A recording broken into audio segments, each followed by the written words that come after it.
Hello, and thank you for joining me today. My name is Dennison, and this presentation will focus on attitudes towards adaptive reuse of obsolete transport infrastructure, or more specifically, multi-storey car parks. I'll be discussing in this approach's potential to address issues such as inequitable access to green space and health inequalities within inner cities. In this research was a response to a number of interconnected urban challenges. To begin, public green space has declined sharply in urban areas, with some cities experiencing reductions of up to 80% over the past 3 decades. This loss is tied to decreased physical activity and poorer health outcomes, and also has strong links to more general measures of inequality and deprivation. Loss of green space also increases the urban heat island effect, air pollution, and flood risk. These issues are often exacerbated by, and in turn reinforce, car-centric infrastructure, demonstrating the incompatibility of the current transport paradigm with healthy, sustainable and resilient cities. Happily, there are a number of high-profile projects involving adaptive reuse of obsolete transport infrastructure, providing us with models for a less car-centric future. By adaptive reuse, we mean the repurposing of an existing structure for an alternate purpose. The most famous example of adaptive reuse of transport infrastructure is probably New York City's High Line, a former train line that has been turned into the linear park you can see on screen. Other projects include Peckham Levels in London, which saw a defunct car park transformed into art studios, and the Tempelhof airstrip in Berlin, which is now a public park. Car park design has remained largely static and monofunctional in the centuries since they were first implemented, even when the cities surrounding them have changed dramatically. However, the concept of dormant vehicles has emerged as a means of acknowledging the outsized effect that vehicles, usually inactive, have on physical and social environments. Cities are ideal locations to encourage a shift away from private vehicles, with residents being more likely to engage in active travel and having access to more reliable and extensive public transport networks. However, there's limited literature around car park conversion, with the studies that do exist often considering conversion for urban farming or accommodation, rather than as community spaces. To my knowledge, there's also been no research examining partial conversion of car parks, that is, conversion of the top floor of a multi-storey car park that is open to the sky. As a result, I drew on the idea of pocket parks, which are small parks often found in unconventional spaces. Not only have these spaces been shown to have benefits for cardiovascular and mental health and social cohesion, there's also demonstrated advantages for ecosystem services such as stormwater retention and urban biodiversity. I aimed to determine stakeholder perceptions towards potential projects and their opinions on feasibility, facilitators, and side effects. I selected Birmingham as a case study, using parking data and urban nature mapping to model increases in nature under different scenarios. Birmingham is the second largest city in the UK, with a population of 1 million. During reconstruction after World War II, car-centric infrastructure was heavily prioritised, and Birmingham was recently named the most car-centric city outside of North America, in a study of almost 800 cities. Added to that, Birmingham is the 8th most deprived out of about 300 local authorities in England, and 50% of children in Birmingham live within the 10% of most deprived areas nationally. Birmingham also has large health inequalities, with a 10-year life expectancy gap between men from the most and least deprived wards. My research questions were: is it possible to reduce parking capacity in Birmingham city centre without significantly altering the urban transport network? Is it worthwhile to convert parking? And is it feasible to convert car parking spaces to green roofs, economically, politically, and socially? I used a mixed methods approach to answer these questions. First, I used parking occupancy data from city centre car parks to determine how much parking could be removed without pushing car parks into full occupancy, which is defined as occupancy when over 85% of spaces are full. I also used Stanford's INVEST model for urban nature access, alongside GIS data of current and projected green space distribution to determine how implementing roof gardens would influence access to green space within Birmingham. I also conducted semi-structured interviews with environmental, transport, policy and public health experts until saturation of ideas was reached. I found that currently, the city centre is arguably oversupplied with parking. Even the busiest car park only reached full capacity 13% of the time, and 40% of all car parks never reached full capacity over the study period. Average occupancy between 6 AM and midnight is higher, but still only 34%. When weighted to consider their relative size, average parking occupancy only exceeded 50% once in December 2022. There is a small increase in occupancy over time, in particular as a potential recovery from COVID and as several car parks closed. It's also worth mentioning NCP, which is a major national car parking operator, went into administration in March of this year. And this was partially blamed on permanent shifts in transport. At least one car park in Birmingham is going to be closed, and while this is not rigorous proof of oversupply, I think it does reinforce the trends I saw in my analysis. By modelling projected income loss in scenarios when the top floor of car parks is converted into green space, we can see there's a large variation in loss of income, from just £25 per year to over £1 million. This doesn't take into account people's willingness to travel to other nearby car parks.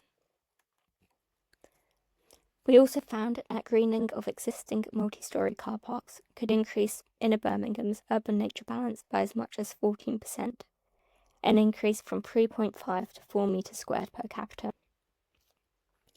This is still far below the World Health Organization's minimum suggested nature balance of 9 metres squared per person, but it does demonstrate the impact that even small spaces can have. It also demonstrates the importance of careful location selection, as some potential greening sites have little impact on nature access, as they're already nearby existing green parks. Moving on to qualitative methodology, stakeholders I interviewed were broadly supportive of potential adaptive reuse. They were acknowledged to have the potential to improve residents' health, both physically and mentally. Accessing nature was believed to increase mental well-being, but not necessarily improve clinical mental illnesses. As a sense of belonging and socialising were perceived to be important aspects of mental well-being, a community space with the potential to facilitate these was seen to be favourable. Outdoor space was also seen to increase physical activity. The potential to reduce air pollution was also acknowledged by interviewees, and several participants also spoke about the potential to contribute to reductions in urban heat island effect due to increased greenery. This was seen to be a benefit both for its own sake and also to provide residents with a cooler environment during heat waves in which to exercise. Biologists also believe the spaces had some potential to benefit biodiversity. Even when spaces are too small to act as centres of reproduction, they can increase biological connectivity by providing stepstone habitats. As a result, respondents believed that for residents, acceptability would be high. However, the design of any green infrastructure project needs to be structured around the benefit it could bring to the local community, rather than a nebulous concept of a nice environment. Concerns about safety must also be addressed. Previous studies on pocket parks have found that neighbourhood hygiene has no impact on mental restoration, but for the public to use parks, not only must parks be safe, but they must also feel safe and inviting.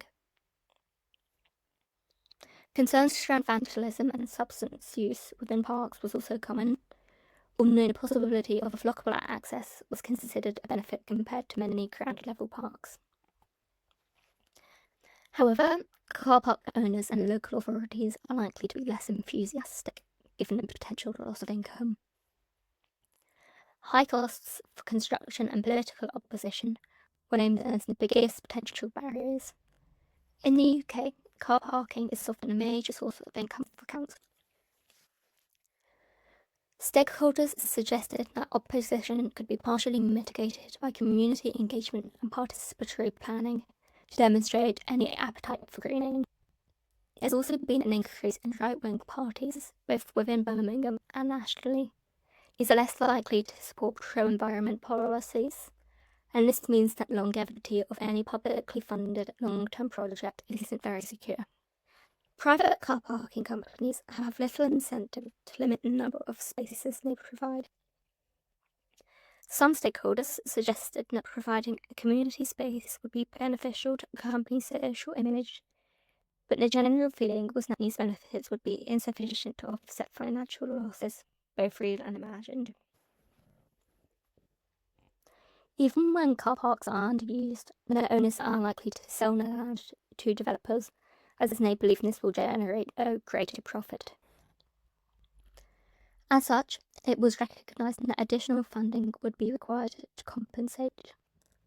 All respondents familiar with local councils said that it would be unrealistic to expect any financial support from local government.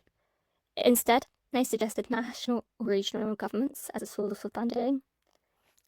Several stakeholders also suggested that corporate sponsors looking to improve their image or offset their environmental impact could partially fund conversions.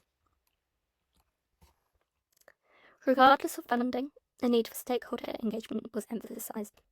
In particular, engaging with members of underrepresented communities who were more likely to be in green space deficit was seen to be important. Social media was seen as a tool which could effectively raise awareness, recruit participants, and put pressure on leaders for political change. The importance of including the community in design was also emphasised as a way to reduce political resistance and to prove that greening projects are desired. Stakeholders had mixed opinions on the role of the local community. Some interviewees believed that for project success, there needed to be a voluntary champion who would demand progress. Others believed that relying on voluntary labour would threaten the long-term sustainability of the project.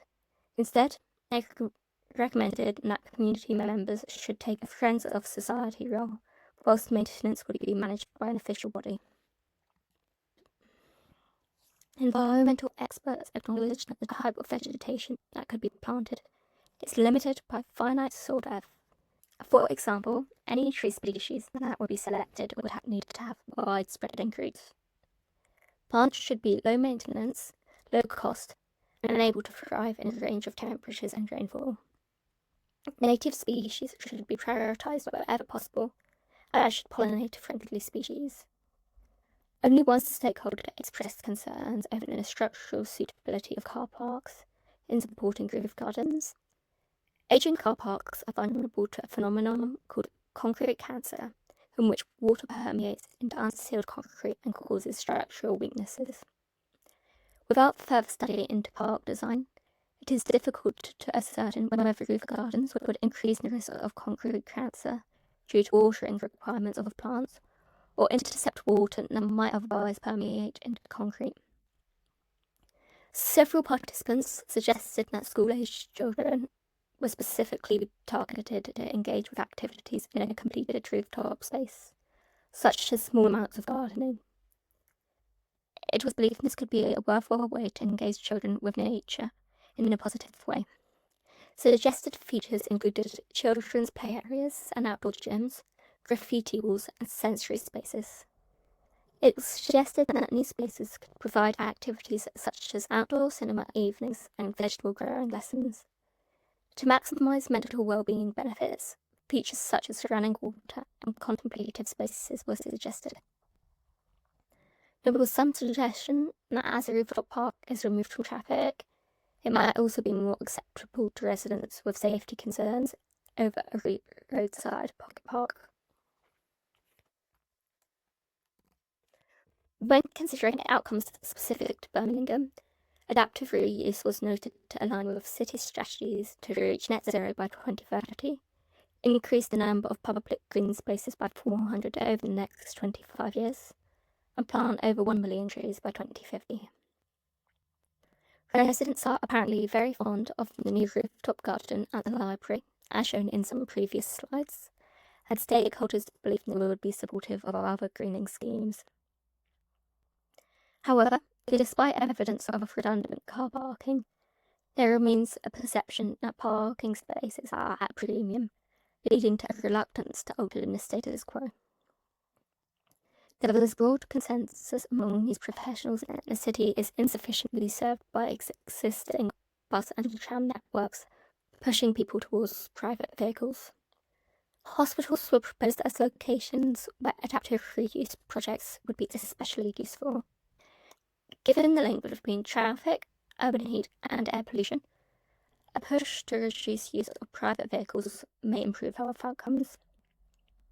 However, parking in hospitals was recognised to be a highly contentious issue, and a reduction in parking spaces may just result in an increase in illegal parking.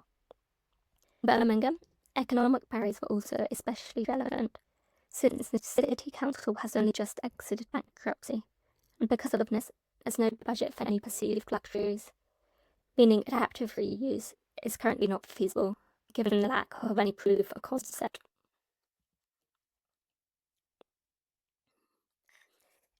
In combination, these results suggest that given appropriate financial support, converting multi-storey car park rooftops to green space could be worthwhile socially, economically and environmental, and popular with the general population. Projects would be most effective as part of a wider strategy for urban greening, especially as they alone would be too small to support most quantifiable ecological benefits.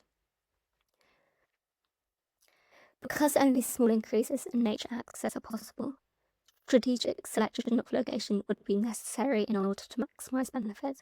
However, at present it is politically and economically unfeasible, at least within the context of Birmingham. It's unclear what future multi-storey car parks have, given NCP's administration, but alternatively to retrofit, there seems to be a basis for requiring any new build car parks to incorporate green space, similar to policies targeted at new buildings. This does not mean it is not worthwhile to consider the current feasibility in other cities, especially those in which parking provides less financial benefit or with more robust public transport networks, or in which residents currently have even less access to green space. As such, it is recommended that in-depth feasibility studies are carried out in other urban contexts in order to attempt to quantify whether this would be cost-effective compared to other urban greening schemes. Future work should involve engineering and design input to advise on structural considerations of any initiative. It should also involve more in-depth modelling of the impacts removing parking would have on the transport system and the environmental benefits offered by small-scale greening. This work must involve the communities that any project would serve as key stakeholders. This is especially important because living near green spaces isn't shown to be beneficial unless they are actually visited. Thank you for listening, and if you have any questions, please contact me at the email listed on the screen. Have a good day.